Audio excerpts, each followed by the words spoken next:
Hi friends, നമ്മൾ കഴിഞ്ഞ class 12th ഫിസിക്സിലെ first chapter ആയിട്ടുള്ള ഇലക്ട്രിക് ചാർജസ് ആൻഡ് ഫീൽഡ്സ് എന്ന ചാപ്റ്റർ നമ്മൾ തുടങ്ങിയിരുന്നു. അതിൽ നമ്മൾ കഴിഞ്ഞ ക്ലാസ്സിൽ നമ്മൾ 3 ടോപ്പിക്സ് ആയിരുന്നു ഡിസ്കസ് ചെയ്തിരുന്നത്. നമ്മൾ ചാർജ് എന്താണെന്നുള്ളത് മനസ്സിലാക്കി, അതേപോലെ തന്നെ ചാർജ് മാസ് തമ്മിലുള്ള ഡിഫറൻസ്, കൺസർവേഷൻ ഓഫ് ചാർജ്, ഇത്രയും ടോപ്പിക്സ് ആണ് നമ്മൾ കഴിഞ്ഞ ക്ലാസ്സിൽ ഡിസ്കസ് ചെയ്തത്. ഇന്ന് നമ്മൾ ഡിസ്കസ് ചെയ്യുന്നത് 2 ടോപ്പിക്കാണ്. ഒന്നാമത്തെ ടോപ്പിക് എന്ന് പറയുന്നത് ക്വാണ്ടൈസേഷൻ ഓഫ് ചാർജും അതേപോലെ തന്നെ മെത്തേഡ്സ് ഓഫ് ചാർജിങ്ങുമാണ് നമ്മൾ ഈ ക്ലാസ്സിൽ നമ്മൾ ഡിസ്കസ് ചെയ്യാൻ വേണ്ടി പോണത്. അപ്പോൾ ഫസ്റ്റ് ടോപ്പിക് എന്ന് പറയുന്നത് quantisation of charge. Quantisation of charge, അതായത് ക്വാണ്ടൈസേഷൻ ഓഫ് ചാർജ് എന്ന് പറഞ്ഞു കഴിഞ്ഞാൽ നമ്മൾ ക്ലാസ് 11th ഫിസിക്സ് കെമിസ്ട്രിയിൽ നമ്മൾ ക്വാണ്ടം എന്നുള്ള വേർഡ് പഠിച്ചിട്ടുണ്ട്. ക്വാണ്ടം എന്ന് പറഞ്ഞാൽ എന്താണ്? Small quantity of energy, small quantity of എന്തിൻ്റെങ്കിലും ഒരു സ്മോൾ ക്വാണ്ടിറ്റി, അതിനെയാണ് നമ്മൾ എന്ത് വിളിക്കുക? ക്വാണ്ടം അല്ലെങ്കിൽ ക്വാണ്ട, അല്ലെ സ്മോൾ ക്വാണ്ടിറ്റി, അതിനെയാണ് നമ്മൾ ക്വാണ്ട എന്ന് പറയാം. അപ്പോൾ ചാർജിൻ്റെ സ്മോൾ ക്വാണ്ടിറ്റി, അല്ലേ, the smallest quantity of charge, അതിനെയാണ് എന്ത് വിളിക്കുക? Quantisation of charge.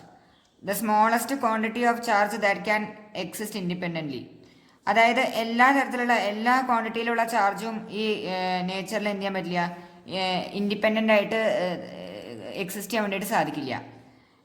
Smallest quantity of charge എന്ന് പറയുന്നത്, നേച്ചറിൽ എക്സിസ്റ്റ് ചെയ്യാൻ പറ്റുന്ന ഏറ്റവും ചെറിയ ചാർജ് എന്ന് പറയുന്നത് ചാർജ് ഓഫ് ഇലക്ട്രോൺ ആണ്. അതാണ് ക്വാണ്ടൈസേഷൻ ഓഫ് ചാർജിൻ്റെ മെയിൻ ഫസ്റ്റ് പോയിന്റ് എന്ന് പറയുന്നത്. എന്താണ് first point? The smallest quantity of charge that can exist independently is charge of electron. അതായത് നേച്ചറിൽ എക്സിസ്റ്റ് ചെയ്യാൻ പറ്റുന്ന ഏറ്റവും ചെറിയ സ്മോളസ്റ്റ് ക്വാണ്ടിറ്റി ഓഫ് ചാർജ് എന്ന് പറയുന്നത് എന്താണ്? ചാർജ് ഓഫ് ഇലക്ട്രോൺ ആണ്. അതായത് ചാർജ് ഓഫ് ഇലക്ട്രോൺ എന്ന് പറഞ്ഞാൽ എത്രയാണ്? 1.6 × 10⁻⁻19 കൂളമാണ് എന്ത്? ചാർജ് ഓഫ് 1 ഇലക്ട്രോൺ, അല്ലേ? ചാർജ് ഓഫ് 1 ഇലക്ട്രോൺ എത്രയാണ്? 1.6 × 10⁻⁻19 കൂളമാണ്. ഇതിനേക്കാളും ചെറിയ ചാർജ്, അതായത് ഫോർ എക്സാമ്പിൾ 10⁻⁻20, 10⁻⁻21 ആ റേഞ്ചിലുള്ള ചാർജ് ഒന്നും എന്ത് ചെയ്യാൻ പറ്റില്ല? എക്സിസ്റ്റ് ചെയ്യില്ല. അതിനേക്കാളും ചെറിയ ചാർജസ് ഒരിക്കലും എന്ത് ചെയ്യില്ല? എക്സിസ്റ്റ് ചെയ്യില്ല. ഇതാണ് ക്വാണ്ടൈസേഷൻ ഓഫ് ചാർജിലെ ഫസ്റ്റ് പോയിന്റ്. രണ്ടാമത്തെ പോയിന്റ് എന്ന് പറയുന്നത്, നമുക്ക് ഒരു ബോഡിയിൽ നിന്ന് വേറൊരു ബോഡിയിലേക്ക് ചാർജിനെ എക്സ്ചേഞ്ച് ചെയ്യണം വെച്ചാൽ ആ എക്സ്ചേഞ്ച് ചെയ്യണ ചാർജ് എപ്പോഴും ചാർജ് ഓഫ് ഇലക്ട്രോണിൻ്റെ മൾട്ടിപ്പിൾസ് ആയിരിക്കും, ഇൻറ്റിഗ്രൽ മൾട്ടിപ്പിൾസ് ആയിരിക്കും. അതായത് നമുക്കൊരു ബോഡി, ഇപ്പോൾ ഇതൊരു ബോഡിയാണ്, ഇതിൽ നമുക്ക് വേറൊരു ബോഡിയിലേക്ക് ചാർജിനെ എന്ത് ചെയ്യണം? ട്രാൻസ്ഫർ ചെയ്യണം വെച്ചാൽ ആ ട്രാൻസ്ഫർ ചെയ്യണ ചാർജ് എപ്പോഴും എന്താകും? ചാർജ് ഓഫ് ഇലക്ട്രോണിൻ്റെ ഇൻഡിപെൻഡൻറ്റ് മൾട്ടിപ്പിൾ ആയിരിക്കും. ചാർജ് ഓഫ് ഇലക്ട്രോണിൻ്റെ ഇൻഡിപെൻഡൻറ്റ് മൾട്ടിപ്പിൾ ആയിരിക്കും. So the charge that is transferred from one body to another, it will be integral multiple of charge of 1 electron. അതായത് ഒരു ബോഡിയിൽ നിന്ന് വേറൊരു ബോഡിയിലേക്ക് നമ്മൾ ട്രാൻസ്ഫർ ചെയ്യണ ചാർജ് എപ്പോഴും എന്താണ്? ഒരു ഇലക്ട്രോണിൻ്റെ ചാർജിൻ്റെ ഇൻറ്റിഗ്രൽ മൾട്ടിപ്പിൾ ആയിരിക്കും. ഒരു ചാർജ് ഓഫ് ഇലക്ട്രോണിൻ്റെ ഇൻറ്റിഗ്രൽ മൾട്ടിപ്പിൾ ആയിരിക്കും. അതായത് ഇൻറ്റിഗ്രൽ മൾട്ടിപ്പിൾ എന്ന് പറഞ്ഞാൽ എന്താണ്? 1 2 അതിനെയാണ് 1 2 3 അങ്ങനെയുള്ള വാല്യൂസിനെയാണ് നമ്മൾ എന്ത് വിളിക്കുക? ഇൻറ്റിഗ്രൽ മൾട്ടിപ്പിൾ, അല്ലേ? 1.5 2.5 അതൊന്നും എന്തല്ല? ഇൻറ്റിഗ്രൽ മൾട്ടിപ്പിൾ അല്ല. അതായത് ഇതിൻ്റെ അർത്ഥം Q is equal to ±NE, അല്ലേ? Q is equal to ±NE. N എന്ന് പറഞ്ഞാൽ എന്താണ്? ഇൻറ്റിഗ്രൽ മൾട്ടിപ്പിൾ, ഇൻറ്റിഗ്രൽസ് ആണ്, അല്ലേ? ഇൻറ്റിഗ്രൽസ് ആണ് N. N എന്ന് പറഞ്ഞാൽ ഇതൊക്കെ വരാം 1 2 3 അങ്ങനെ, അതാണ് വരിക. 1.5 എന്ത് ചെയ്യാൻ പറ്റില്ല, ഇവിടെ വാല്യൂ വരില്ല, അല്ലേ? 1.5 × E അങ്ങനത്തെ ഒരു ചാർജ് നമുക്ക് ഒരു ബോഡിയിൽ നിന്ന് വേറൊരു ബോഡിയിലേക്ക് എന്ത് ചെയ്യാൻ പറ്റില്ല? എക്സ്ചേഞ്ച് ചെയ്യാൻ വേണ്ടിയിട്ട് സാധിക്കില്ല. 1.5 × E അല്ലെങ്കിൽ 2.5 × E അങ്ങനത്തെ വാല്യൂസിലുള്ള ചാർജിനൊന്നും നമുക്ക് എന്ത് ചെയ്യാൻ പറ്റില്ല? ഒരു ബോഡിയിൽ നിന്ന് വേറൊരു ബോഡിയിലേക്ക് എക്സ്ചേഞ്ച് ചെയ്യാൻ വേണ്ടിയിട്ട് സാധിക്കില്ല. 2E 3E 4E അങ്ങനത്തെ വാല്യൂസുള്ള ചാർജിനെ മാത്രമാണ് നമുക്ക് എന്ത് ചെയ്യാൻ പറ്റുള്ളൂ? എക്സ്ചേഞ്ച് ചെയ്യാൻ വേണ്ടി സാധിക്കുള്ളൂ ഒരു ബോഡിയിൽ നിന്ന് വേറൊരു ബോഡിയിലേക്ക്. ഇതാണ് എന്ത് ക്വാണ്ടൈസേഷൻ ഓഫ് ചാർജ്. ഇനി രണ്ടാമത്തെ കാര്യം നമ്മൾ പഠിക്കാൻ വേണ്ടി പോണത് ചാർജിങ്ങിൻ്റെ മെത്തേഡ്സ് ആണ്. Methods of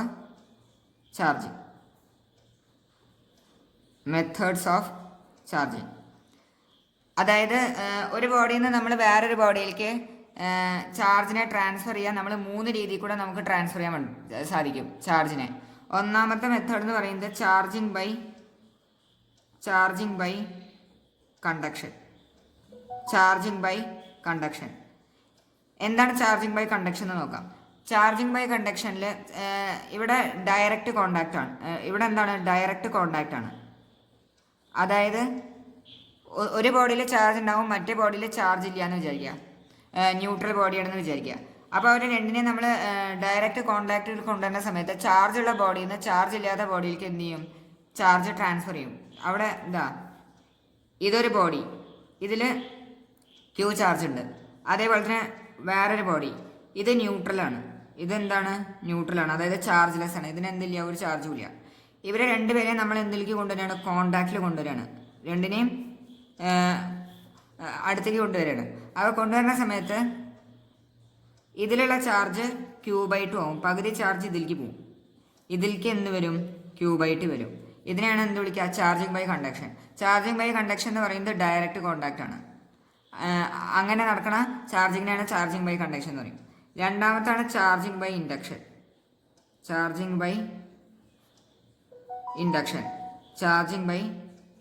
induction. ഇവിടെ എന്തില്ല, ഇവിടെ ഡയറക്റ്റ് കോണ്ടാക്റ്റ് അല്ല, ഇവിടെ കോണ്ടാക്റ്റ് തന്നെ ഉണ്ടാവുന്നില്ല. രണ്ടും സെപ്പറേറ്റ് ആയിട്ടാണ് ഉണ്ടാവുക. രണ്ട് ബോഡികളും സെപ്പറേറ്റ് ആയിട്ടാണ് ഉണ്ടാവുക. നോട്ട് ഡയറക്റ്റ്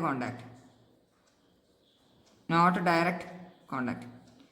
ഇവിടെ നമ്മൾ എന്താ ചെയ്യുക, ഇവിടെ പോളറൈസേഷൻ എന്ന് പറയുന്ന ഫിനോമിനയാണ് നടക്കുക. പോളറൈസേഷൻ എന്താണ്, പോളറൈസേഷൻ എന്നുള്ളത് നമുക്ക് നോക്കാം. അതായത് ഇതൊരു ബോഡി, അതേപോലെ തന്നെ രണ്ട് ബോഡികളെ നമ്മളിങ്ങനെ എന്ത് ചെയ്തിരിക്കുകയാണ്, രണ്ടിനെയും കണക്ട് ചെയ്തിരിക്കുകയാണ്. രണ്ട് ബോഡികൾ, ഇത് രണ്ടും ന്യൂട്രലാണ് കേട്ടോ. ഈ രണ്ട് ബോഡീസ് എന്താണ്, ന്യൂട്രലാണ്. ഇവരുടെ ചാർജ് ഇല്ല. ഈ ബോഡിയിൽ മൈനസ് ചാർജ് ഉണ്ട്. ഈ രണ്ട് ബോഡീനെ നമ്മൾ എന്ത് ചെയ്തിരിക്കുകയാണ്, പിൻ ചെയ്തിരിക്കുകയാണ്. രണ്ടിനെയും കണക്ട് ചെയ്തിരിക്കുകയാണ്.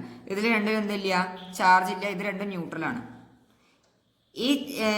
ഈ ചാർജിനെ, ഈ ബോഡീനെ നമ്മൾ ഇതിൻ്റെ അടുത്തേക്ക് കൊണ്ടുവരുന്ന സമയത്ത് എന്താ സംഭവിക്കുക, ഇതിനെ കൊണ്ടുവരുന്ന സമയത്ത് ഈ ബോഡിയിൽ എന്ത് സംഭവിക്കും, പോളറൈസേഷൻ എന്ന് പറയുന്ന ഫിനോമിന നടക്കും.